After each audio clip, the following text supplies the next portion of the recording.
And we're live. Good evening, everybody.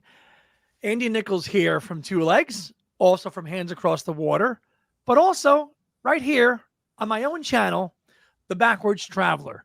And yeah, it's very new, and I've kind of got it started up again to do other stuff outside of the Beatles, but we do the Beatles and solo Beatles as well too. We And don't do the Beatles. we sorry, let's rephrase the words there. We talk and discuss the Beatles. Very good there, Mitch. And I'm here tonight with my good friend and a co-host of the legendary, long-standing, established Beatles podcast, Fab4Free4All, the one and only Mitch Axelrod. Good evening, Hey, Mitch. everybody. Oh, I'm so excited to be doing this. I really am. Yeah, it's the 9th of October, 2025, and John Lennon would have been 85 today. Wow. And Sean Lennon is 50 today. Sean Lennon, who I think a lot of Beatle people still refer to him as a kid. He's 50. Yeah. And it's funny. We'll get into this later, but the other day when they had a little birthday cake for him at the event, which we'll get into, he did make it a point to stand up and say, look, for the next 2 days, I am still in my 40s. I'm still 49, right? Because that was on the 7th and today's now the 9th. So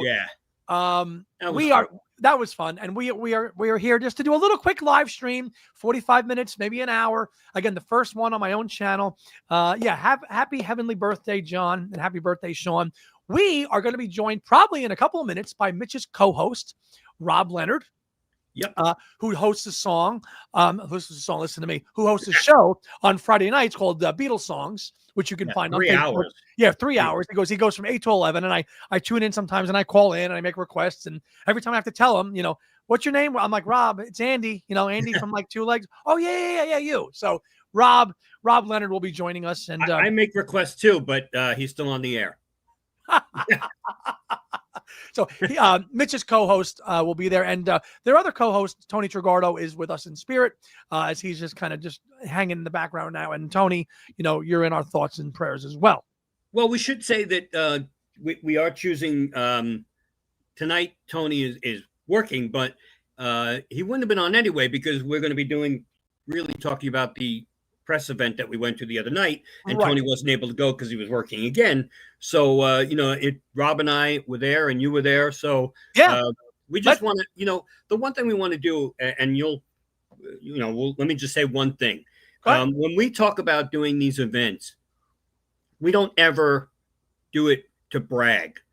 We do it because we're privileged, and we never take these things for granted. We are afforded opportunities to promote the Beatles, whether it's solo or group. And when we do these, we definitely are privileged to do so because we're fans first, right, Andy? So, I go to these things and I take everything in and then I spew it out on our page on Fab4Free4All because I'm excited to get it out to everybody. I mean, I don't want to hold it in and go, you share it. You share it. And Mitch, and we're going to get to some comments, people hanging in the comments, just to say hello to everybody real quick. But just before we get to the comments, Mitch, you've been to a bunch of these listening events before. This was my first. Luckily, we started up Hands Across the Water 6 months ago, and we've done some great content and had a lot of fun doing it with Beatley Tone and Kyle Hand and myself. And of course, we got to sometime in New York City, and we did it, and it got a lot of views. And Simon Hilton saw it. Loved it, contacted us, and he had already sent Tony a box because that's Beatley Tone, and then he sent me and Kyle a box about 3 weeks ago now, and it was so nice. And then shortly after that, I got an invite to a listening event at the Dolby Atmos Cinema in New York, which you've been to many a time for events going back for a couple of years, going back all the way to what, Sgt. Pepper, right? The Dolby was recent, but we've done these since Sgt. Pepper, and that, we've actually done these prior. We did these for the mono listening. We went to the Electric Ladyland Studios, and they played. It's funny, they played the mono box on like this $70,000 system, and I'm thinking to myself, I'm not going to be playing that on a $70,000 turntable. I'm going to be playing it. Well, hopefully not on a Crosley, but and no offense to anybody who has a Crosley. But, like even the other night with the Dolby, you hear it and you go, oh, my God, that's great. But if I told my wife I want to go out and get a Dolby system, she'd probably kill me. Well, yeah, Not that she doesn't want to kill me anyway, but no, we're collectors and fans. We want everything. We want everything. yeah, You know, So yeah, these things are fun. I'm so honored to have gone to my first one. And Mitch, you've gone to these, and you know how special they are. Yeah, and you came on Two Legs 2 years ago when Now and Then came out, and we know how special that was. Oh, that was emotional as hell. Emotional, right? So, I mean, and when you even told me about it, I even got goosebumps even thinking about being in that little small room when you heard Now and Then for the first time. That must have been incredible. It was, and then oddly enough, they forgot to show us the video until the end, and they said goodbye. And then someone said, "Wait, the video?" And I mean, the video? And then that was like the closer of the whole event 2 years ago in September. And I got to tell you that leaving that Dolby place after seeing the video, I mean, we all left in tears. Of course you did. It was like, oh my God. I mean, so these things, again, there are many, many people who get invited to these. And so we're not the privileged few. And I've never, ever felt like a privileged person. I've just felt like this is so cool to do because I'm going to come back and I'm going to tell our listeners and everybody else who wants to hear how cool it was. So I could either hype it up or give the truth about things. Because on our show, we never, ever, we're not on anybody's payroll. So I'm not going to lie. If I don't like something, like, I'm going to tell you. We're going to tell you there's some things that don't like. Exactly. And that's one of the things that I know on this case, on this day, on John's birthday and Sean's birthday, that's something that team loves. They love the honor. They don't want it sugar-coated. If you don't like us, tell us that. And Simon Hilton told me that in an email. He said, look, he goes, be honest. He goes, if you don't agree with something that we do, tell us. We want that. Don't sugarcoat it. So people that leave comments on YouTube channels about content creators who get stuff, you're just shilling for the product. You're shilling. Bullshit. We're not. No, we're not. We're absolutely not. If we don't like something, you're going to know. Absolutely. So anybody who's been to our page knows that I tell the truth. Right. You do. I have been negative about stuff. I mean, I could easily kiss, but I just don't. I won't do it. I'd rather be honest with everybody. And listen, honesty is the best policy, right? So before we dive into what the event was, let's just say hello to some people in the comments here that are here. Sure. Jeffrey's here, Music Sign Gear. Hi, all. Just listening to the Blue Album. Original vintage Japanese vinyl LP. Waiting for the show. Happy heavenly birthday, John. Jeff, I'm glad you're here. Joe Mantaneo is here. He's a good guy. Joe, we had a lot of people I see in the comments that are really, everybody's awesome. Yeah, Heidi, the MVP. Oh, look at Heidi. Hi, Heidi. Tom Liverani. Hello, sir. Hi, Tom. Yeah, good guy. There's Rob Leonard. Rob Leonard's in the studio. Let's bring him. He's backstage. Rob Leonard, the other co-host on Fab4Free4All, is joining the show now. Can you hear me? We can. You're on live, so don't say anything bad. We're live. We're live there, Rob, and we're going through the comments and just saying hello to everybody. FCC can't do anything. Not on this. This is YouTube. So no, but we can. We could delete you, Rob. Oh, stop. You didn't do the first time. Thank you, Jeff. Where's the other guy? It's just us. This is not just Two Legs. He wasn't there. He wasn't there the other night. This isn't Two Legs, Rob. This is just Andy Nicholes. Oh, I saw you the other night. You did. What's my last name? Joey Nicholes. That's good. That's good.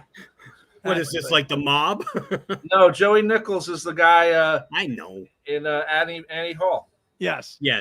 Chris, we're just saying hello to people. We're saying hello to people, Rob, in the comments before we dive into this deeply. Paul Perigo, hello, beautiful. Hey, Paul, you got. I don't know about beautiful boys, but I mean, we do have faces for radio. But Caitlin's here. Yeah, Caitlin, Tom Liverani, thank you very much. Yeah, first live stream ever on my own channel. Absolutely, thank you. Congrats. Yeah, Elliot Wayne, you were at the earlier screening. I heard about that. And unfortunately, when Elliot was there, they didn't have Sean, which is unfortunate.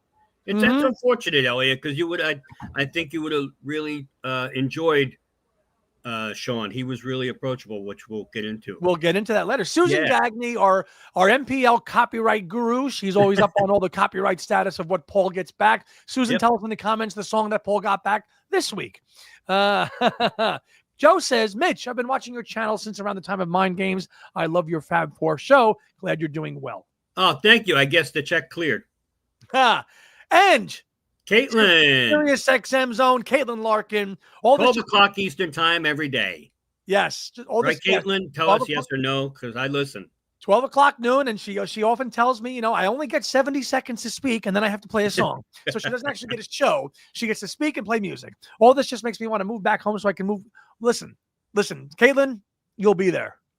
Okay? She's a Long Island girl. She is. I correct myself, Mitch. I've been watching you since Now and Then. Well, I watch myself now and then, too. So. Oh, we got Beatles Tone. It's almost Beatles Tone, who attended the London premiere tonight of the listening event for Power to the People. Oh, isn't it like 1 o'clock? But he's a night owl, though. He's always up late. He is always up late. Jeff says, "Hi, Mitch. I have your book, Beatletoons. Any new info on the Beatles cartoon front?" Not yet, but as you all probably know, the new CEO of Apple just started September 15th, and he hasn't. We introduced ourselves, but let him get his feet wet first, and then I'll hit him with the cartoons. Hit him. Yeah, just let him get his feet wet. Yeah, let him get his feet. Joining the Beatle world, my goodness, Yes, yeah. Tom Liverani says hi to Rob Leonard as well, and Tony as well too. Caitlin, I see what you wrote about. Used to go to Borders Books and just read my book. You definitely needed a life back then. Oh yeah. Oh God. Remember Borders? I used to. Borders was the best, man. Absolutely. I had my first book signing at Borders on October 21st, 1999. I did a presentation. They oddly enough they sold out of the book, but my publisher had to drop ship 4 cases because it wasn't ready yet. And when we got the book, found out that the first run of about 2,500 copies had missing pictures.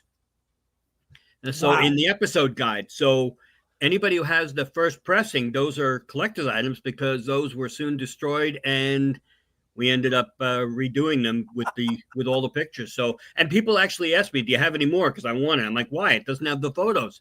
It's missing." Right, it's your own butcher cover. It's your own. It's your own butcher. That's exactly. It's not worth $500 to $1,000. I'll tell you that.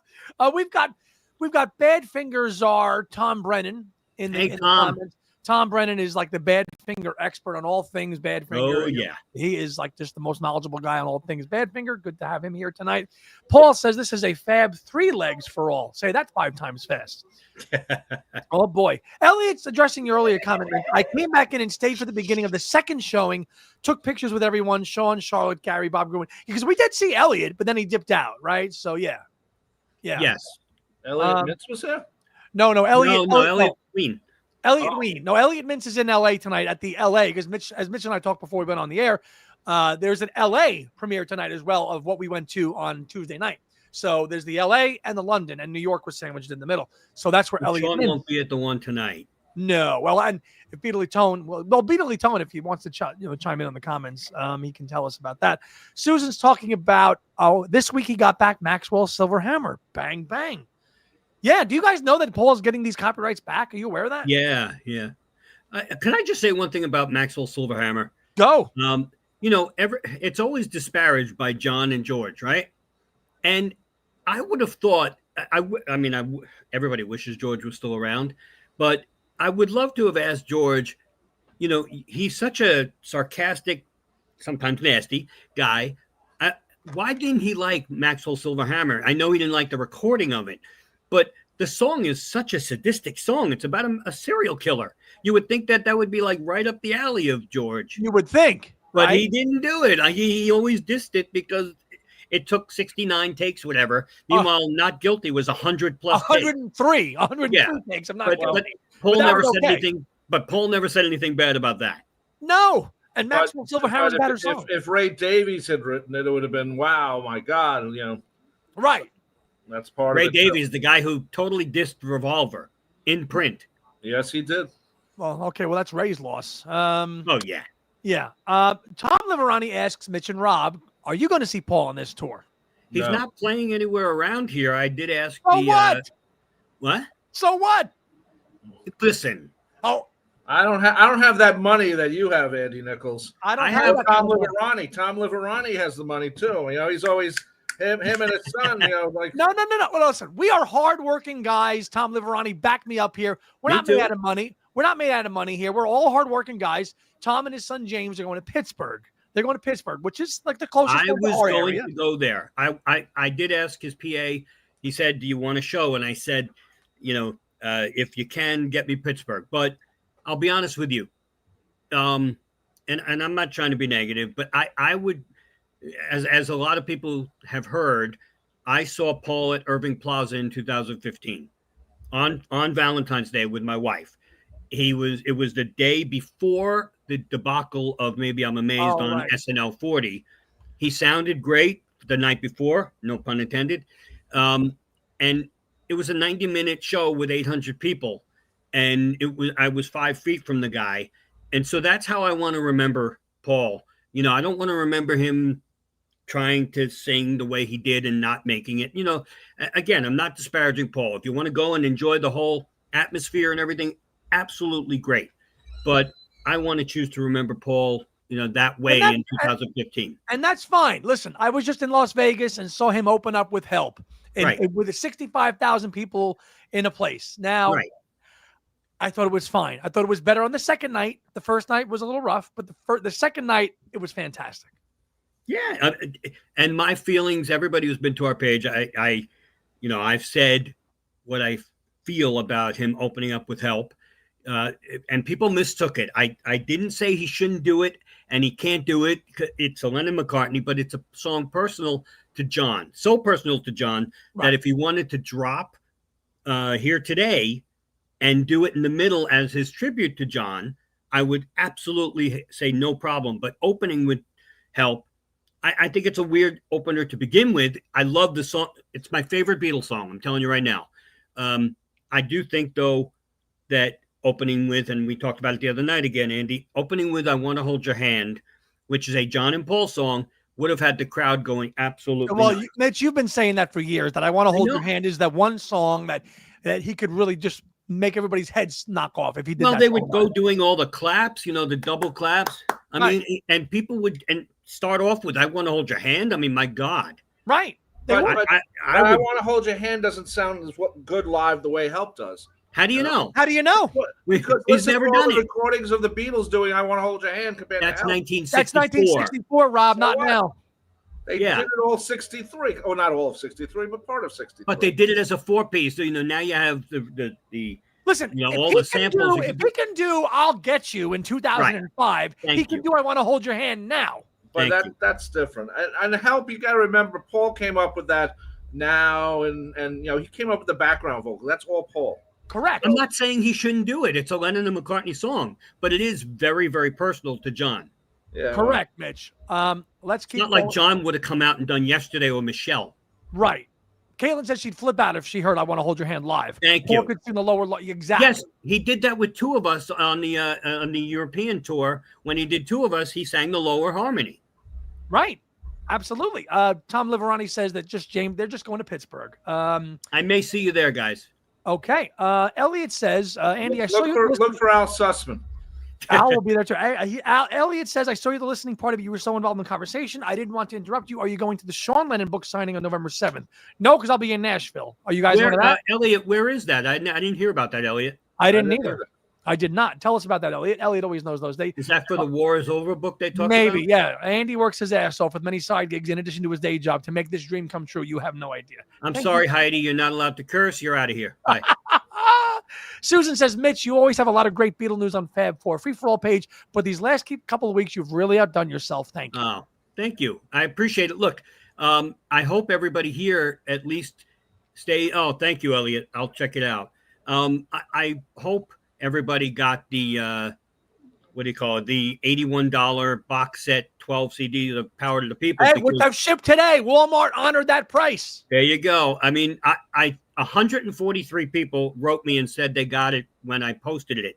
Maybe more after they shared it. Sure. So I'm figuring it's like over $22,000 I've saved everybody. So, you know, a little gift at the holidays wouldn't be bad. A little gift from Mitch Axelrod. As we say in my country, a little bauble, you know. I'm just kidding. Look, again, a lot of people, I posted so many errors, markdowns, where people have gotten a lot of great deals. So guess what? I love doing that. Even if I don't buy the product, someone else is going to buy it and save a lot of money. Somebody else can. Absolutely. And that's again, I could easily have held that and said, oh, I'm going to get a deal.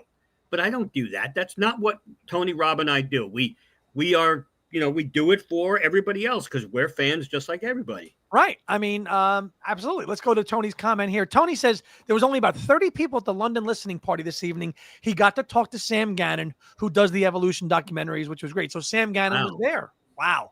Awesome, Tone. Very awesome. 30 people. That's got to be really cool too, because it's very intimate. Right. I mean, what would you say? Well, Tuesday night was what, 75, 80 people where we were? Yeah, I guess. I think the theater only holds like 100.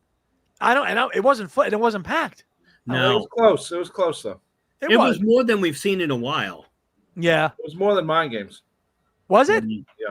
Well, because this whole, and we'll get into this topic, when we get into it. I mean, the way that they were rebranding this era and the politics and everything else and the concert. I mean, I even saw something that said that this set is outselling Mind Games at this point, which on orders, which I can't believe. But maybe the hype machine is making it go that way. Yeah, I just think that it's a weird thing to hear because, sometime in New York City is a very troubled album for the past 53 years. So the fact that they, like you wrote, they reframed it, into the package, I think is a great idea because they were supposed to do this a couple of years ago. Things got a little out of hand and they scrapped it. If they would have done this as a separate release, I shouldn't say nobody. It wouldn't have sold as well. How about that? Right. But as a standalone. You also have to remember that it didn't sell a lot to begin with. So no. What did it do? Number 48, 1972? No, but it sold under 500,000 copies, which led to when one of the lawsuits, every album was supposed to sell over 500,000 copies, and it didn't, and it led to this big lawsuit between Capitol and the Beatles. So it was a lot of things going on with that. And I think they were challenging Yoko as a writer and all that stuff too. She wasn't listed as, there's like 2 songs that are John and Yoko. The rest of them are all separate. Mm-hmm. It's not like Paul and Linda. Right. They depending on the song were the co-writers. So right. And that was part of it too. There's a lot of lawsuits out there too. There was. Yeah. Elliot's going to see Paul in Buffalo on November 14th. Okay, that's a good deal. 70 people is what Heidi counted there on Tuesday night. Tony says there was about 30 people, and amongst them, 2 of them were his subscribers. Very cool. That's cool. Very cool. Where was it? It was in Soho, right near MPL, actually. Wow. Right near MPL, which was cool because Tony messed me. He goes, we're right there. We're 2 doors down from MPL, and I can confirm that nobody inside of MPL was doing London Town or Back to the Egg, which is a damn shame. It is. Come on already, fellas. Let's recap the listening event. Sure. What were the highlights? What did you want more of? Wow. You mean the event itself? Yeah, the event itself. First of all, we should say that the event had Sean, Bob Gruen, Simon Hilton, who curates with Sean. He's on the team that does all these packages, and Gary Von Syak, who's the bass player for Elephant's Memory. Yeah. It was weird because not weird. It was great, but it was unusual because they showed us a lot of footage in the beginning from the 1-to-1 concerts, and they're not going to be out until next year. No. So, and they definitely confirmed that it will be in theaters next year. Yep. And believe me, from what we saw, that is it. Wow. And we'll get into it, but the clips that they're showing, like Imagine today that debuted. Yeah. Imagine dropped today on John's YouTube channel. Great. And when we saw that in the theater, you could see the bead of sweat on the tip of his nose. And let me tell you something. You never saw that in the old muddy video ones from 86. This one. You never saw that. I hate that album. I do. I've always hated the 1-to-1 concert because of the mixes. Because of that. Yeah. And because of all the bootlegs we had, which sucked. And then you watch this and oh my God. So what did I want more of? I wanted, they did what they called a Q&A, but it wasn't a Q&A. It No, it wasn't. discussion. And that was a lost opportunity. Go ahead, Mitch. Yeah, and look, we heard some great stories, but Simon wasn't really talked about in the Q&A because Bob Gruen and Gary Von Syack were both there together, so they were reminiscing, and like Simon was just sitting there in the middle, like, what am I going to do? Yeah, I know. And if we would have asked questions, Rob, we would have directed them the right way. We would have, You asked Simon, like he's the curator. Let's talk to Simon about this whole set. Let's talk to Simon about this. Yeah, we got no, I talked to him after outside in the reception, but it wasn't. I feel like there's a lot of journalists. I'm going to air quote here, journalists, in the room that are not hardcore.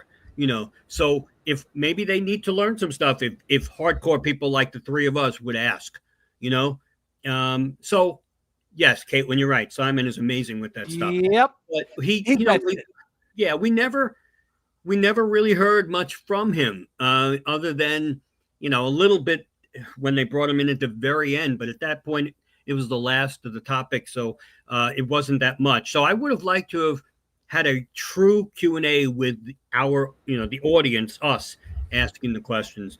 But that's not the place to do it, though, and they know that, and we know that too, because you're right. There's some people like us who know the answer beforehand, right? And then there's some people in there because they, it was a night out.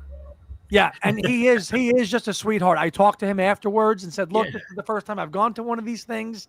I said, I know I'm kind of a newbie here in this world of DJs and content creators, but I said, but thank you. And he said, "Look, we're all just one big family. That we're just sharing the same thing." He goes, "Whether you got here last week or 10 years ago," and that was so nice to him to say.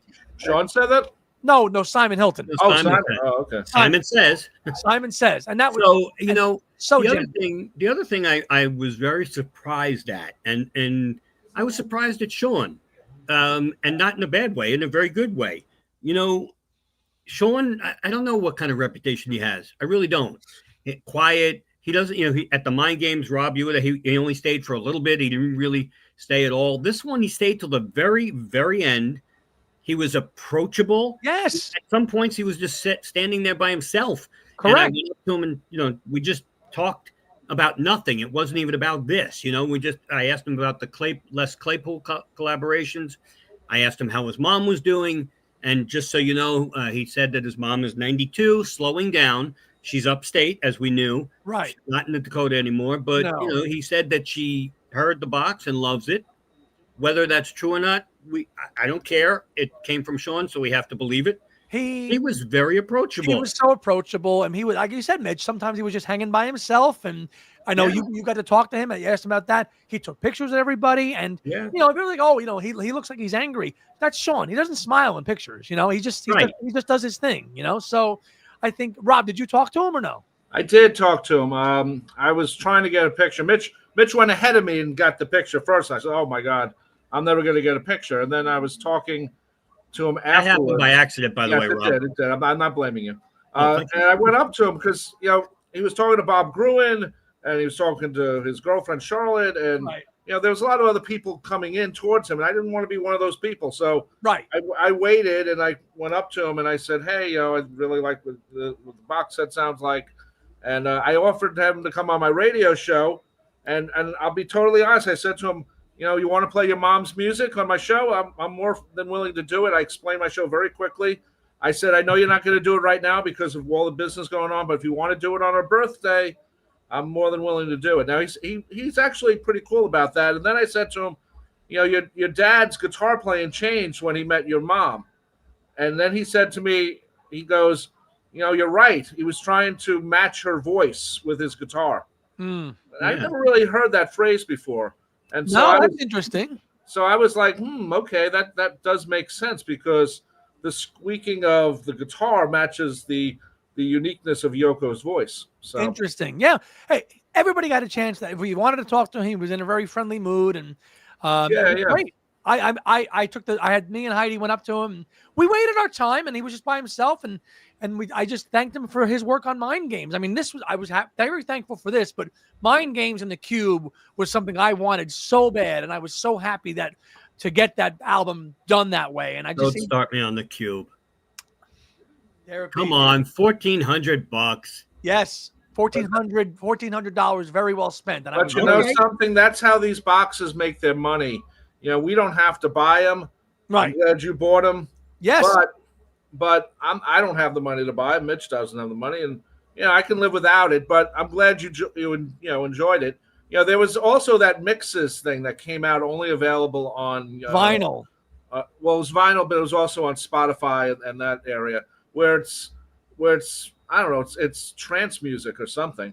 Well, Sean said, look, he goes, what we wanted to do with that was make a package that we're going to put so much in it, it's going to take people 20 years to uncover every nugget of what we put inside that thing. Playing with your mind games. Yes, that's exactly what he told me and Heidi. Right. And I'm like, Sean, you're probably right. I've only had the thing for a year. I'm only just scratching the surface, but I love it. And I'll take 20 years to find everything about it because I love the record. And he goes, that's what we wanted to do. He goes, we wanted to play a game with that. And I said, fine. I said, I love it. By the way, me, Mr. Mayo just said Sean smiled in my picture. Well, we all can't be, Time out. We didn't have the balls to goose him, so that's why he smiled in your picture. Well, who wouldn't smile if they were with? I always smile when I'm with me, Mr. Mayo. Oh my God! You must have gas. I wanted. Want to say Mr. Mayo? There's Mr. Mayo. There, he's there. There he is. There he is. Yay! And Heidi and Rob, and I feel like this is Romper Room, and I see Andy, I see Rob. That woman on Romper Room. Mr. Mayo smiling. He just brings out the smiles in people. Yes. Oh my goodness. Yeah, he said he, and that's what he did. And now Tony says the Cube was a bargain. The median price on Discogs is now £1,600. Yeah. Wow. And the pound is at $1.35 right now. The pound is not sinking. No, it's not. I wanted to get back to Sean for 1 minute. Go ahead. Yeah. I waited, like Rob said. I waited. Yeah. And actually, he was talking to Gary Von Syok and Gary's wife, Eva, who is amazing. And Gary's amazing, too. But Eva and I have a little special bond with some joke stuff we do every day. But, she said, get in there. I'm like, I don't want to bother the guy, get in there. And then, she took the picture. Yeah. But I said, can I ask you a question while I'm here? He's like, sure. So I didn't mean it. I really didn't mean to be controversial. I was, smiling. But I said to him, I have to set this up because if you listen to the box, he took out the sax in Sunday Bloody Sunday. Here we go. He took out Here we go. I know right now Mayo's head is blowing up, but he took out the sax in One Day at a Time, the last box. He took out the flute and Luck of the Irish Now. Yes. So kidding around with a smile on my face, I just said, I looked at him and said, are you having a beef with woodwind instruments at the moment? And he laughed, but he said, oh boy. And I said, no, I'm just busting. He goes, I know, but it's a very controversial thing. And he said, whether you like what he said or not, it's his choice. He's the curator of this stuff. He said, look, I bring up the sax when I feel it's necessary, and I bring it down when I feel it's not. So it's up to him whether we. I just wish if you're going to do that, you put it as a bonus track, an extra track. Put it at the end of the thing, the way that John put it out. Nothing. You're right, Mitch. He's allowed to do what he wants. He's in charge of the estate now, and by the same time, the flute should be there. The sax should be there. Put it there, and if it's a bonus track, Her Majesty or whatever, then do it that way. Because it makes no sense to take it out as the ultimate mix. Well, that's right. Did you guys listen to, I think it's on Sunday Bloody Sunday on this box, where you hear John talking about saxophone players? Yes. I think Sean left that in there on purpose. I think you're right. I think he did too, but you know what? And Tony brought this up. When you have the sax, it gives it more balls, more punch. But the whole 50s vibe of Elephant's Memory, garage band, so to speak, they love that. So I'm surprised that it's out. And also, if you want to put it on, if you want to take it out, rather, you don't call it the ultimate mix, because then people are going to say, well, this is the ultimate mix because that's what you said. But you put it on a disc called, and I know we're playing on the word, but you call it reimagined. That's all. And just put it on that. Yeah, and you have however you want to remix it, put it on the quote reimagined disc.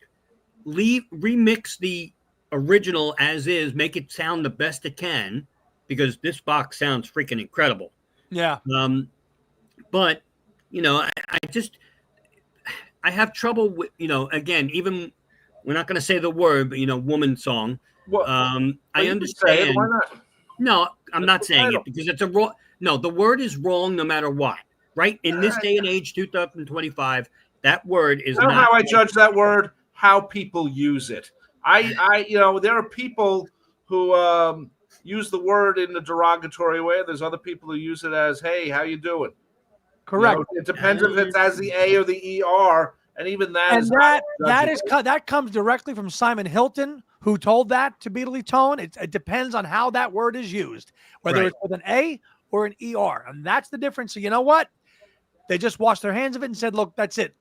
We have a lot of great product to get out here that we can frame in this box, including 2 concerts, a slew of demos, 33 demos. Let's put it all in a nice box and put it out. We'll get rid of the song, and we will put this chapter of John and Yoko's life to bed and move on." They also could have done is literally make what's known in the business as a radio edit, take out the word or reverse it or whatever, and do that, and then keep the song, because "Woman is the N-word," we'll call it, of the world, is a very good song. John had guts releasing it as a single, knowing it wasn't going to get played. It got Elliot Mintz fired from his first DJ job in 1972, and I thought it was pretty telling in the presentation of the listening event, watching the videos, and I think it was for Attica State when they had the tape boxes rolling, and we saw "Woman is the blank," and we were like, "Wait, did they take that out of that, or no?" They didn't even write it back in 1972. They weren't even writing it on the tape box. Here's the thing, though. But still, the thing is, if by taking it out of the box, you're actually calling more attention to it. It is, because if you would have left it in there and just not called attention to it, or put it as an Easter egg somewhere. Yeah, drop it somewhere on here. Somewhere. Right. But don't say anything about it, because now by taking it out, everybody's talking about you ruined history, blah, blah, blah.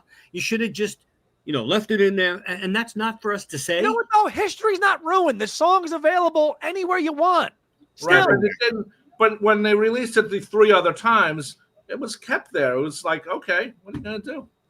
Right. It was released as late as 2015 on the signature box set on vinyl. Right. So that's 11 years ago, 10 years ago. So, and they released it on Shaved Fish. I mean, and that was, a greatest hits. And he considered that one of his greatest hits. Right. So, it means something to them. Right. Now, Joe, there were some tape boxes where the word was scribbled in blue, but there was some. Now, I was wondering when I was watching that with Heidi, I'm like, wait, did they go into this film now and take that out? And we were told afterwards, I think it was Bob Gruen who said no, that they didn't even write it on the box back then. Right. So, I don't know. I'm with Mitch. It should be an Easter egg. I also think it's when you say the N-word, you're just saying the word without saying the word. We all know what your meaning is. Oh, so do we sacrifice one song for everything that we got on this box? No. But can I just make a but whose decision was it? Was it Sean's decision, the record company's decision? We don't know. That's they never brought it up. Right, and that's when if we were there asking questions, we'd ask that, but then they have to bring it up, and this is not what this event was. That was not the time and place to bring it up. No, you have to read the room, and Tuesday night was not the time. No, and especially with Sean there. Not that we're going to kiss his butt, but you know what? I think if they would have put it in the notes about why they omitted it, we'd all at least have to accept it. Sure. Because it's their decision, whether we agree with it or not. But here's the other thing, and I agree. But Two Virgins is different. They put a bag over the genitalia, and genitalia, everybody's getting naked. Go on TikTok, you'd see a million naked things. So that's different. Go to Las Vegas. Yeah, well, okay, I will. But but as far as the word, it's a very controversial word. So I understand. Let me just put something out there. And again, not official, nothing. No one's told me this, but John Lennon is gone for more years than he lived. All right. He's gone for 45 years almost, and he only lived to 40. He and his music are, I can't believe I'm going to say this, are not as prominent as it was in and years. You bring up something that my buddy Joe Mayo and I talk about at least once or twice a week. John's forgotten. That's what Joe says. John's forgotten. I say no, he's not. Now, not forgotten, but he's not. Paul and Ringo are still out there touring, making records. I mean, really good records too. But John is not. So, and he only had a finite catalog. But by the way, and look what they're doing with that catalog. No, it's amazing. But here's the point. I love the catalog and everything, and I love what they're doing. Simon and Sean are doing an amazing job. But my point is this. My point is that with that word, it takes the controversy in 2025 it would cause takes away from the box itself. I don't think so. I do. And then going in the future, John doesn't need. If you're trying to keep someone's music relevant, you don't want any controversy like this.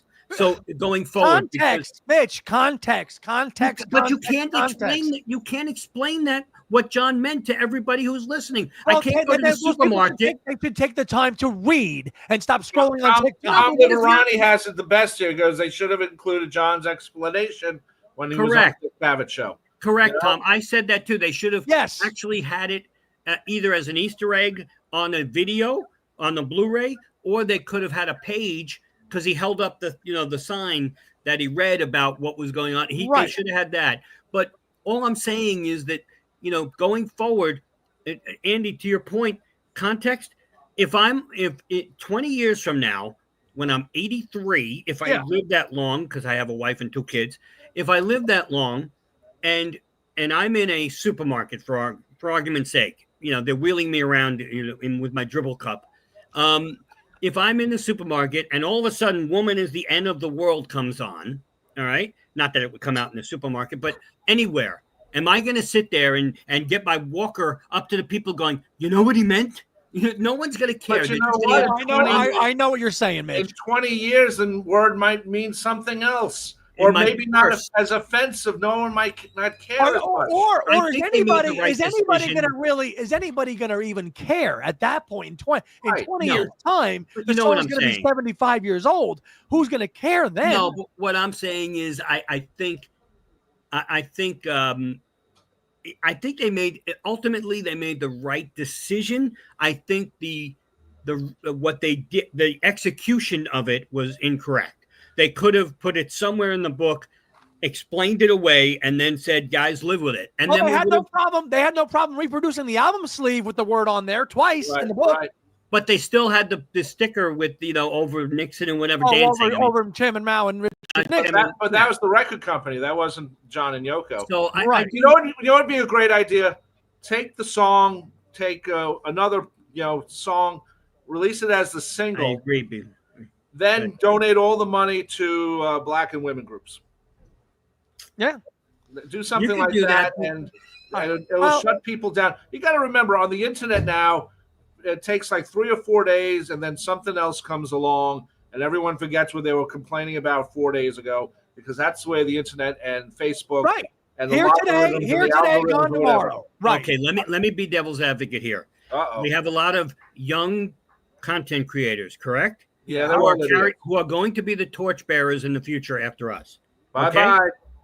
Yeah, but here, let me finish, Rob. You know what I'm talking about. Yeah, I know exactly what you're talking about. But here's the thing. All these 20-year-olds don't know about what John said in 1972. They're going to be carrying the torch. If they would have put it on here, and it would have been called the ultimate mix of Woman is the End of the World, okay, these content creators are not going to explain to anybody in the future what it meant because they don't know. So I think John he has enough trouble right now with all these young people saying that he was just an abuser of his wife and he was a bad father. He doesn't need this controversy on his ledger, so to speak, as well. Fair enough. All I have to say, guys, there's a podcast out there, a video podcast called All That Smoke with Matt Barnes, and I've got who the other person is. They say that word all the time. Look at the interview with Magic Johnson. Matt Barnes said something that made me, first of all, love the show, but laugh my ass off. And he laughed his ass off, too, because of the way he said it. Look it up. Magic Johnson, All That Smoke. Yeah, but all right, Magic Johnson and the power of a Beatle. That's apples and oranges. Someone called me that word the other day. How he used the word is what it's about. Yeah, I get that, but Magic Johnson's going to be a footnote compared to John Lennon. Oh, I know that, but what I'm saying is, we're talking about the use of the word. I'm not comparing the two of them. I'm not, but I'm saying the use of the word in the greater scheme of things is. I know what you're saying, and it's acceptable. But for John Lennon, 50 years from now, 100 years from now, if this was to come out again, that stigma in 2025 is going to be attached to it, and that's what we're saying. You know what? Find the Jet magazine article they wrote about it, and that's reprinted in the book.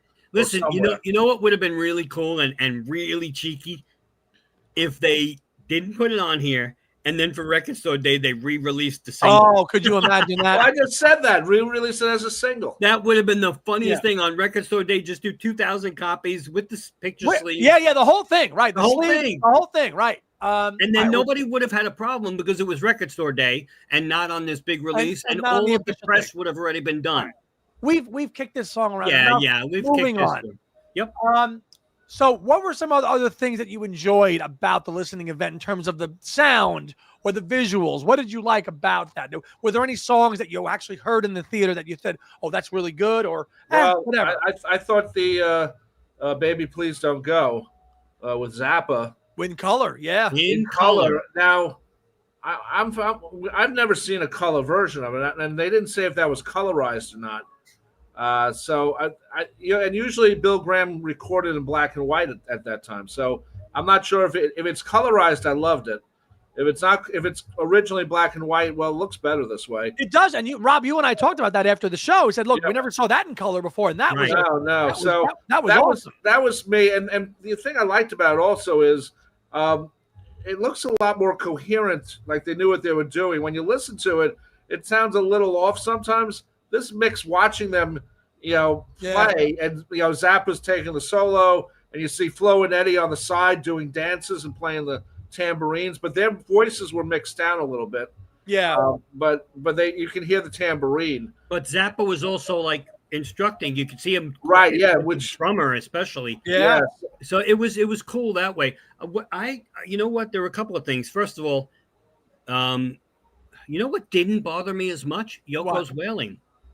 Yoko's wailing didn't bother me as much because the mix is so good, and the Elephant's Memory gets disparaged a lot, but the mix on this showed how they really did compliment John and Yoko a lot better than people give them credit for with the crappy mixes in previous years. Yeah. But this, I thought they sounded a lot better. First of all, in that Dolby with the Atmos, the drums were just in your face. Yeah. At the concert. And it just sounded more cohesive there. I loved, and it's on YouTube, the Honey Don't that came out. Oh, the Honey Don't in the hotel room was great. I know it's the reverse because they're doing it in the mirror. Right. But there's the Butcher cover on the wall. Yes. On the right, and also you watch John on there, and and we all know how great a guitar player he is. But oh my God, he really is a good picker. Yes. He really was fantastic, and he was enjoying himself. I swear, though, and I'm not going to get controversial here, but I swear that footage had May on the phone. A lot of times she was on the left of Yoko on the phone. Yeah. So either she was away for that or they zipped her out. I thought the whole 1 hour, whatever it was presented in a good way in terms of all the visual stuff. You had some one-to-one. You had some, and then the tracks just from the album where it was just, the lenticular cover that was going back and forth for like New York City and Angela. The Evolution mix of New York City. Yeah, the Evolution mix of New York. No, New York City was just the Ultimate Mix. I think they did the evolution of Attic Estate. Attic Estate. Yeah. Yeah. So I mean, again, I don't love the album, but the mixes on this make you appreciate it a lot more. I'm still never going to go back and say, "Ooh, sometime in New York City," because as I told you, Andy, and I've said it to Rob a million times, anytime an album title, the acronym spells out "stink," that should give you a clue. Yeah. But it sounded. I mean, again, it's never going to be in my top 30 Beatles solo albums or whatever. No. But it sounded great. They did a great job on this. They really did. They did. And that Sunday Bloody Sunday video that's rough, man. Powerful. That's a powerful. And the fact that Sean's sitting in this theater with us. Yeah. And at the end of the freaking video, it comes up gun violence. And since John Lennon was murdered, like that's his kid sitting in there. Like that's. Yeah, think about that. He's I watching about it when they've used that before in different things. So they have, but us sitting with him, us sitting with him, Rob. We were sitting with him watching that. Yeah, I know, but that the number still goes up. So that's the. I thought it was weird that they gave him a birthday cake and he doesn't eat cake. No, right, yeah. Did you guys even eat? Did you guys eat the cake or no? I didn't. Yeah, I didn't eat anything that night. No, nothing. I had a couple of bottles of water. And I had a bunch of tissues, as Heidi knows, because it was a little warm in there at the beginning.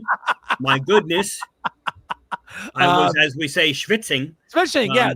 Caitlin says the studio jams and hotel jams are the best. So she likes the hotel. She likes the studio jams and the home demos are the best out of this so far. I mean, look, there's 12 discs. It's comprehensive. I mean, come on, man. There's 12 discs. This is what I think they were brilliant in putting this as a piece of a timepiece of John Lennon and Yoko Ono, and not just separate albums or anything because the way they made this very cohesive, and now you could put this part to bed, as they said. The only thing I wanted to ask, and I didn't get to ask, is what happened to the the Jack Douglas stuff that he was working on with the one-to-one shows, because if you remember, like right 10 years ago or whatever, he was supposedly remixing these, and what happened? Finished it, so either they used it and didn't tell us, or they went back and changed it again.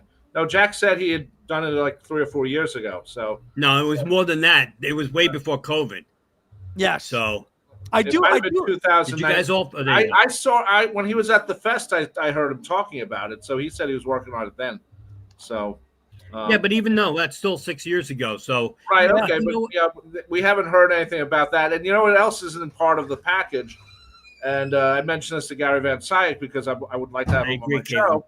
And so I said to Gary, I go, come on my show. I'll actually play. I actually have the Elephant's Memory album that John and Yoko produced for you guys. We'll play some of the tracks, and there's none of those tracks are on there. And now, mind you, it's not the most important thing in this box set. But a track or two featuring John, playing and Yoko playing with the Elephant's Memory, Chuck and Bo would be a great choice. I asked Eva about that, Rob, where's the album? And she said they're trying, but they're not getting any response on it. So I wouldn't expect it anytime soon. No, but it would have been nice if you're going to talk about that era, which is this. Right, but now how much of Elements, you're going to put a lot of Elephant's Memory stuff on this too, or just talk about No, just maybe 1 or 2 tracks to be part of the whole thing. It starts at where does it start? It starts at Attic Estate and But you know what, Rob? The end of 71 and goes to middle of late 72. Yeah, I think the disc of like not rehearsals, but I think the disc. I forgot. I don't have it right here. You would, and the one that has a lot of Elephant's Memory. That's actually the weakest. The studio jam. Yeah, I think it's the weakest disc in the box. The studio jam, CD6. Yeah. Yeah. I do think that's the weakest disc in the box. Okay. Because it just goes nowhere. That it's like, all right. And as Simon said, they now they have someone who found all the rehearsals, so now. The multi-tracks they found. Yeah, the multi-tracks of the rehearsals. So what do you do with that? I don't know. But you know what? When I wrote my book, I'm not plugging my book, but when I wrote my book, Beatle Tunes,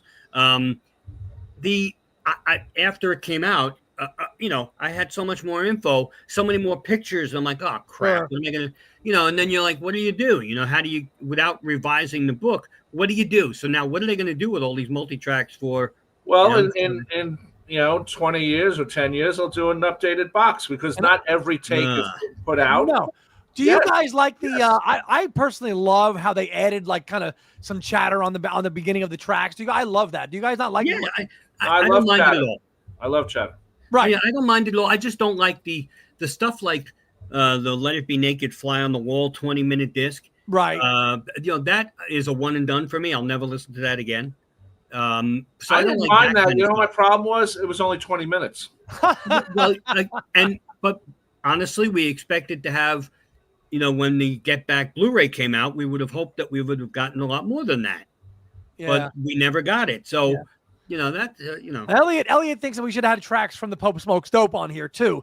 If you want to talk about this whole era, like Rob is saying, if you could include Elephant's Memory stuff, David Peel stuff, now you're talking other stuff. I mean, where do you stop? I mean, this whole period in John and Yoko's life is like really not a lot of time, but God, did they pack so much into that in that year and a half? Well, that's because John was a quick producer. He didn't, and plus, if you're going to talk about Elephant's Memory and David Peel, it took him a week to do those albums. I mean, from the minute he got off the plane, like landing in America, between Abbie Hoffman and Jerry Rubin, he didn't stop until, he called time on this thing and said, okay, I got to move on. I can't.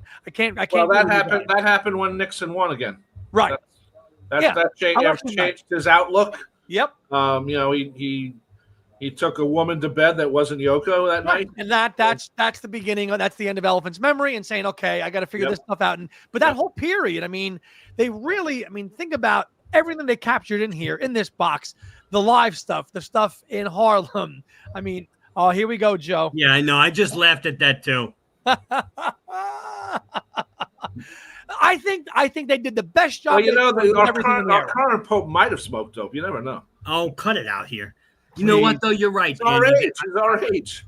Mitch. I think, he's older than me, dude. I mean, he's 7 years older than me. He's 70.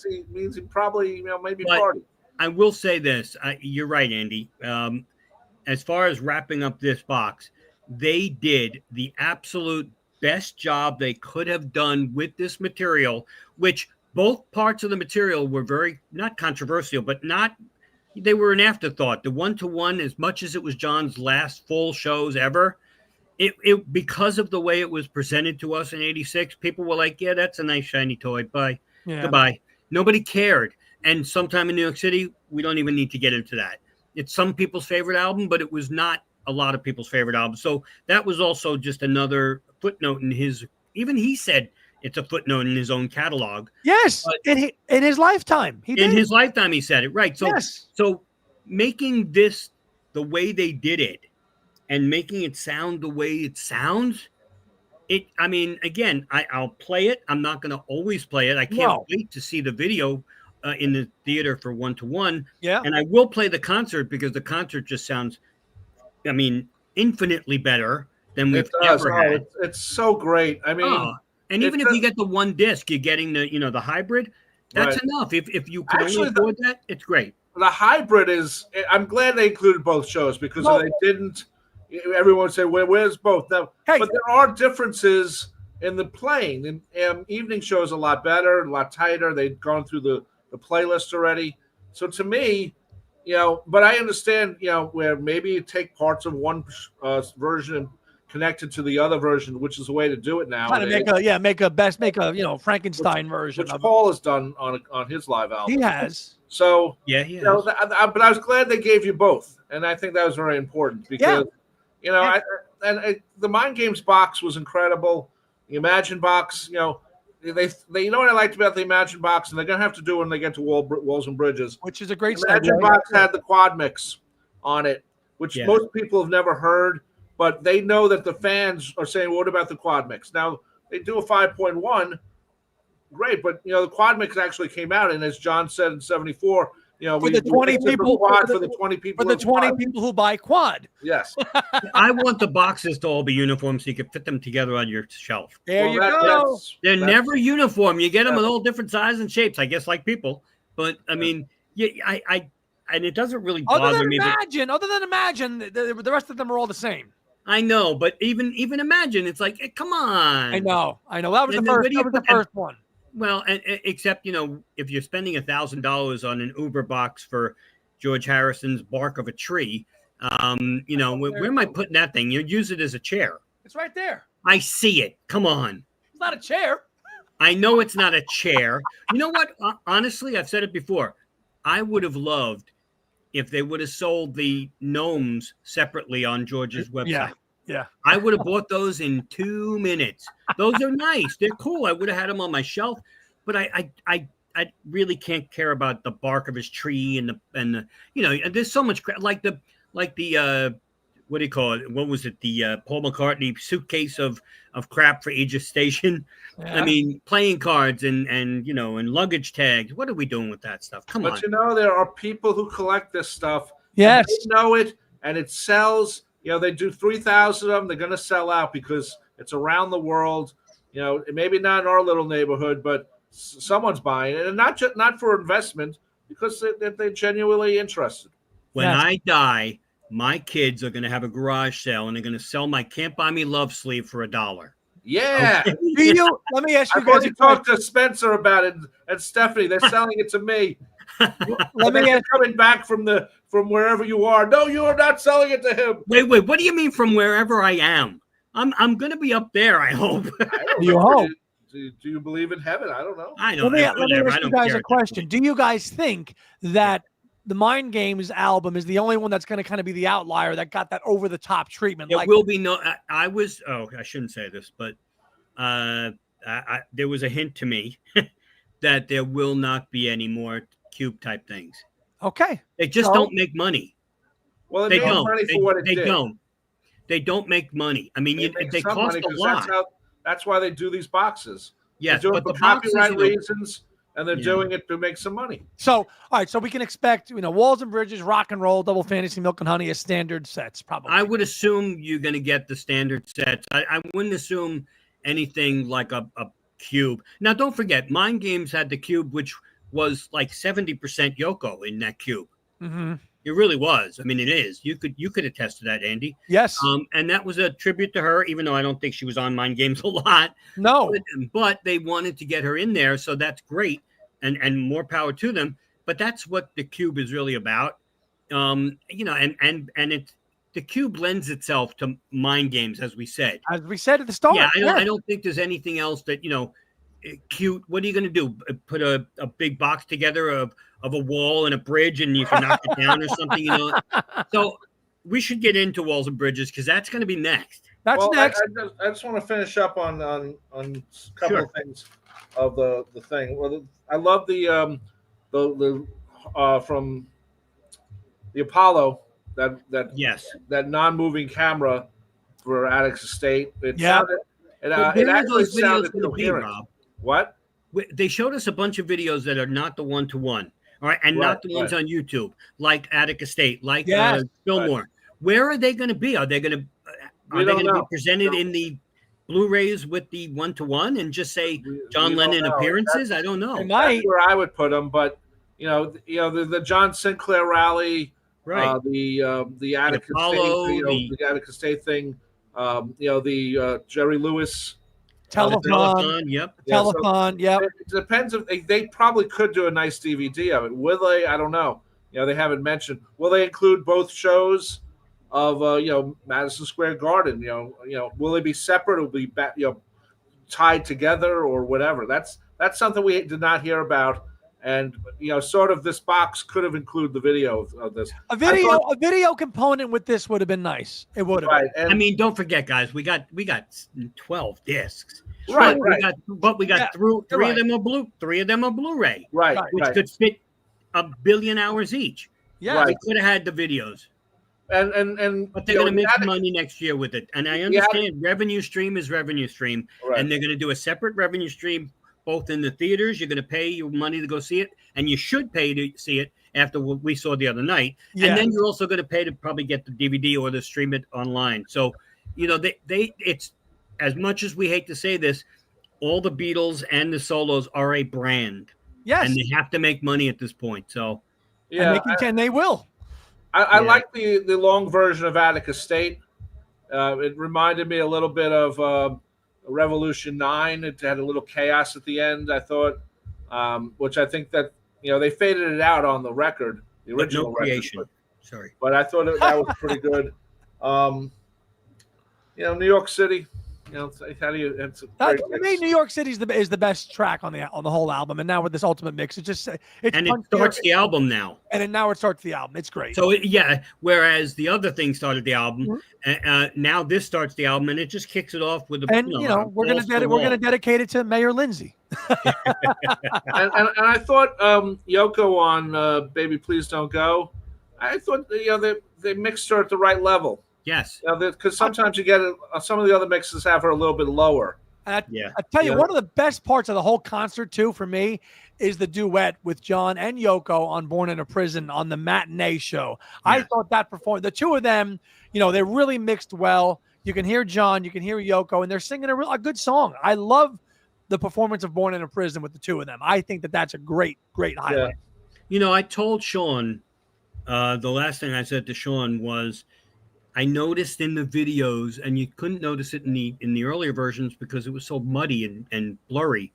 But I told him, when you were watching the videos for how many did we see? 5 from the concert or something? Yeah.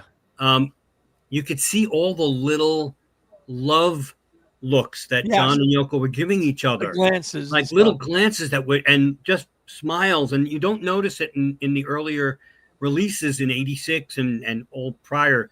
And I told him that, and he's like, yeah, that was pretty cool to see, just them looking at each other and gazing at each other and knowing, that they were, But, in the 1-to-1 movie that came out earlier this year, there was a scene where John was slightly harsh to Yoko when he was trying to teach her how to play a song. So, yeah. Well, that's John. Yeah, I know. And that's the heat of the moment of, I've been in bands where we're rehearsing and people have called me, the N-word. So, and I'm just white as can be, Lord knows.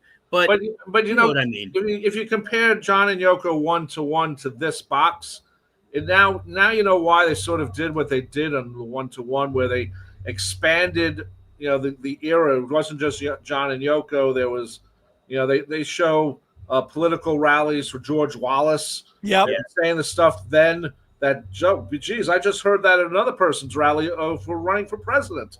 Yeah, and it wasn't the good guy. So the good guy. So if you combine these two, and they haven't, but if they did, it would, I think, make a lot more sense, because this is 71 to 72.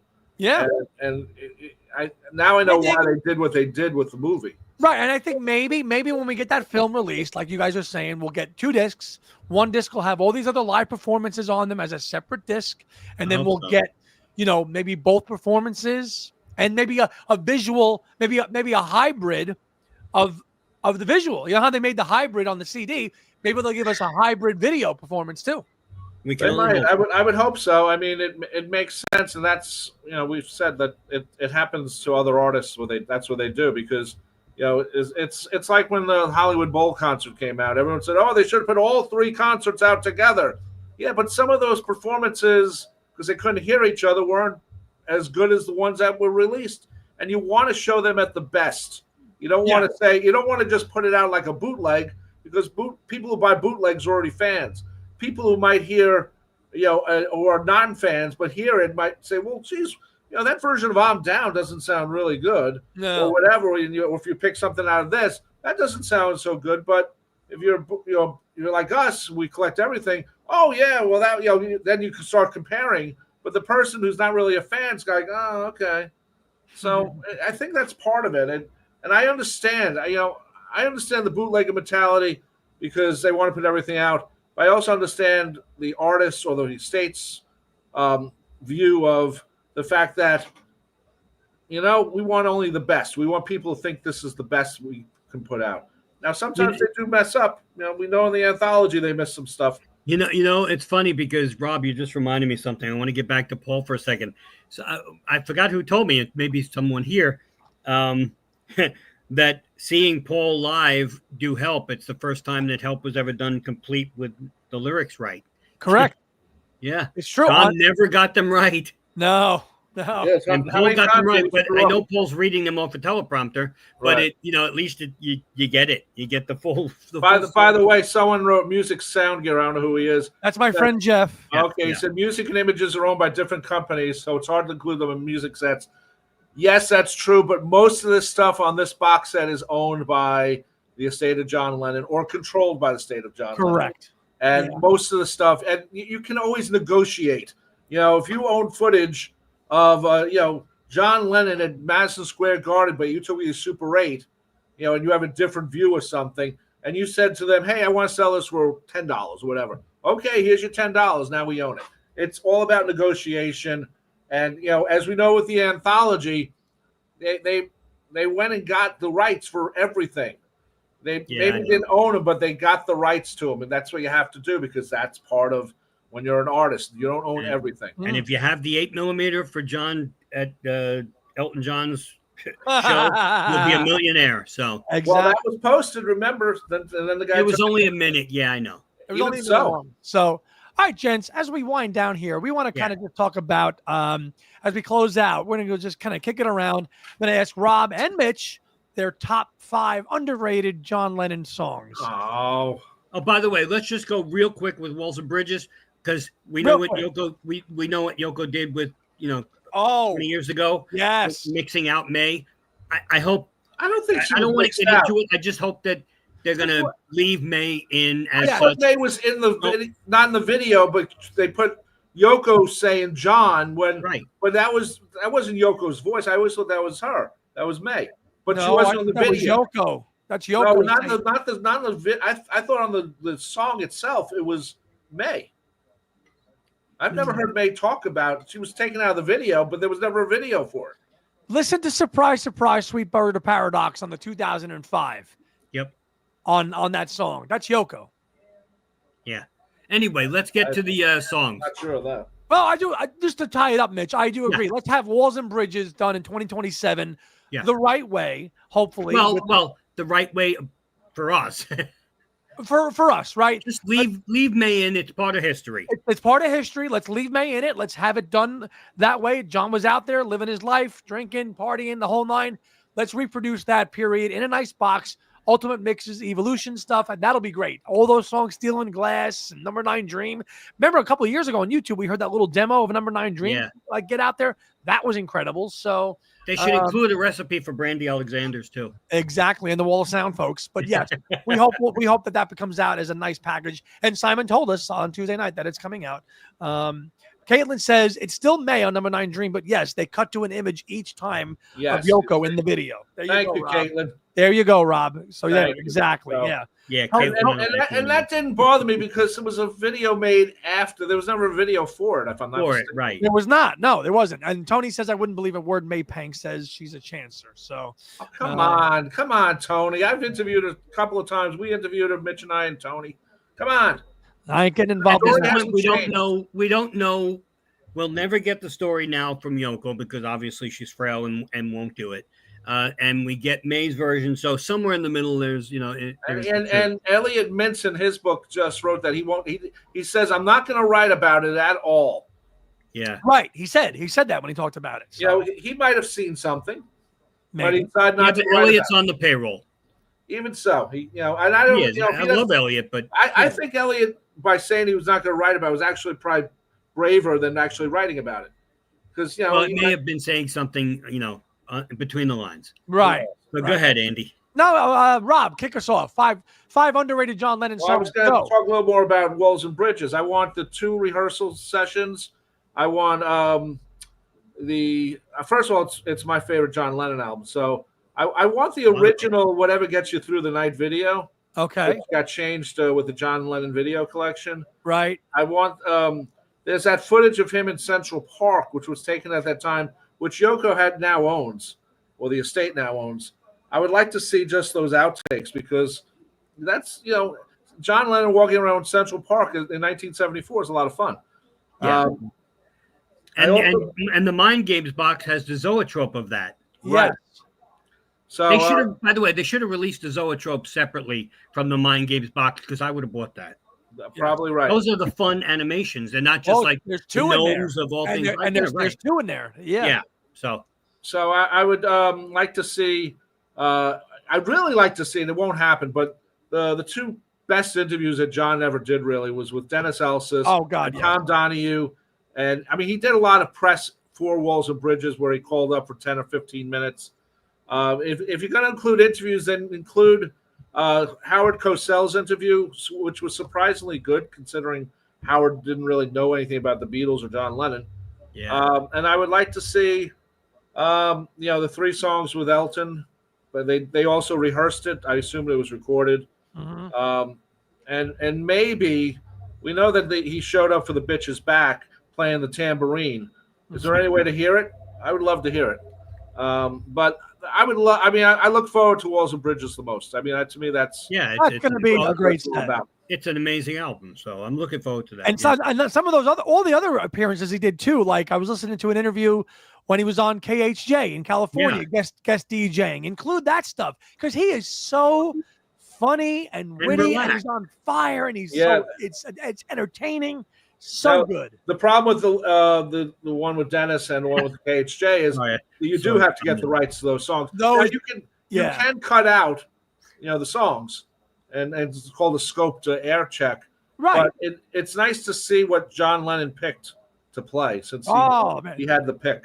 It's the best. Those interviews of John are the best he ever was, in my opinion. They are absolutely the best of all time. Funny, light, quick-witted, just so good. And if you haven't listened to them, listen to them. They're so damn good. And Dennis Elsis will tell you it is. No, sorry. Yes, it is.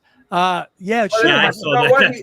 That's funny. But that's been used in so many John Lennon documentaries, so it must have something there. They don't use the Playboy interview as much as they use the Dennis Elsis one. No, they don't. Oh, yeah, I know. All right, that's funny, Tone. 5 songs. Go ahead. Go ahead, Rob. 5 underrated songs. Oh, I hate this stuff. Why do you hate this stuff? Because I might change my mind in about 5 minutes. So what? Who's gonna hold you to it? You're gonna get hate mail because you didn't. I don't get hate mail. I get hate mail from you sometimes, but you do actually. I know. Let's see. Underrated John Lennon songs. Bless You. There you go. I'm Losing You, the Cheap Trick version. Ooh, Cheap Trick version. Okay. Yeah.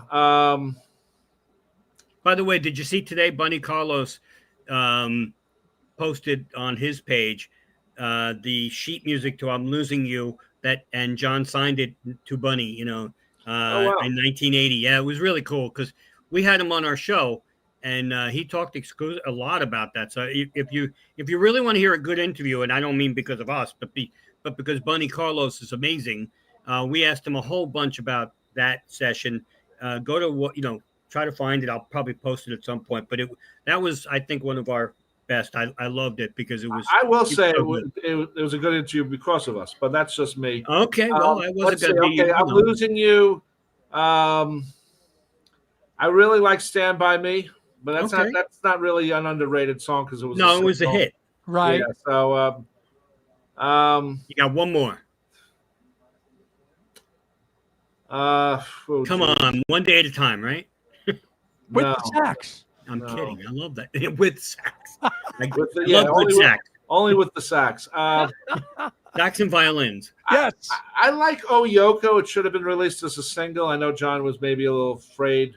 But it's a great pop song. And maybe that's why. It's almost too poppy. And it's about Yoko and it's about his love for Yoko. And I like that. And I'll say the last one will be. Now you got 6, so now you hate this. No, I didn't have 6. I took away Stand By Me. You see, this is why I hate these things. I will say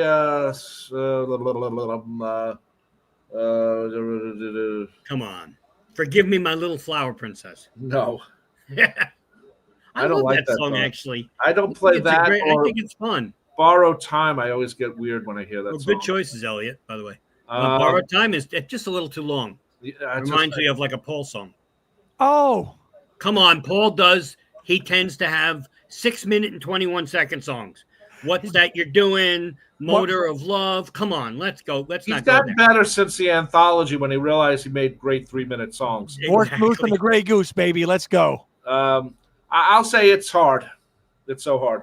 If it's so hard, then don't do it. No, I'm kidding. Mitch. All right, a couple of these you already said, Rob. So bless you, and I'm losing you. I agree with Mean Mr. Mayo, where Cheap Trick version is overrated. It's nice to hear, but I love the production on I'm Losing You that was released. Bless You, definitely one of my favorites. Hold On, John, I think doesn't get enough love. It's such a great, I love it. I know it's like 1:50. You could play that next to I'm Happy Just to Dance With You, and it would end the same time, but I love it. I like Oh My Love. I just have always had something for Oh My Love. Going Down on Love is great. Yes, I've heard a Yes song, Heidi.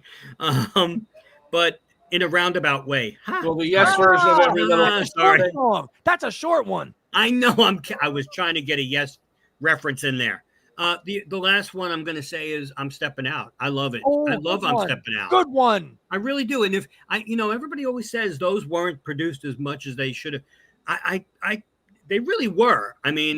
But maybe if Sean ever did what Danny did with Brainwashed and finished them up, so to speak. Yeah. I think those would be really cool. I think they're good enough the way they are. They're jams, but who the hell jams with new music? Usually you jam with 50 stuff. With the 50 stuff, yeah.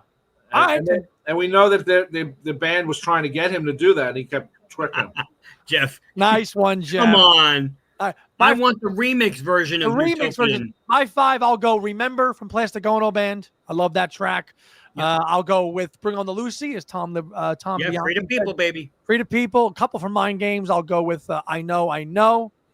I'll go with Nobody Told Me, although it's not really underrated. Although I think, I don't know. What? Not a fan? I never got into it. I know it was the first thing released after he was killed. Right. And it was great, and I loved hearing his voice again. I just thought it was. I know it went to number 6 in the U.S., but I just never loved it. Was 5. Yeah, and I'll go How from the Imagine. Oh, How is great. Yeah, Only People, Joe, is really good. I love Only People. Yeah. I also love what do you call it? Crippled Inside. There's a bunch that again, he has a finite amount of albums, just like George. And I obviously I wish there was more. I wish Danny would release Portrait of a Legend already, because he's putting everything back on BMG. But yeah, Intuition is amazing. And the Evolution documentary of Intuition it sounded like a piano dirge. It was and then it turned into this other thing. Good one, Tone. I love Intuition. Yeah, Intuition is amazing. I love that stuff. Mitch, one thing I like about Nobody Told Me is the video where John and Yoko are walking through the airport and he does a kick and they match it to the drum beat. I love that. That was cute. That was very cool. Good stuff, guys. We'll wrap it up. So for Mitch Axelrod and Rob Leonard of the Fab4Free4All, guys, thank you for joining me tonight on what would have been John's 85th birthday and Sean Lennon's 50th birthday. Happy birthday, can't believe 50. Sean. Happy birthday, Sean. Happy birthday, Sean. Happy birthday in heaven, John. And man, thank you to everybody, Simon and Tim and everybody out there who invited us to that listening event in New York on Tuesday night for Power to the People, out tomorrow. So it's going to be out there, and hope you enjoy it. Let us know in the comments what you think of it, everything about it, from the song to everything else. So and we'll do this again. We will do this again. We'll talk. We'll just shoot the crap about anything, and not about just one thing. Nothing. I'd love to have where the comments are guiding us what we should talk about. Absolutely, man. We will do it again here, whether it's on my own channel here, Backwards Travel, or us. We'll do it, or on Fab4Free4All, or on Two Legs, or on Hands Across the Water.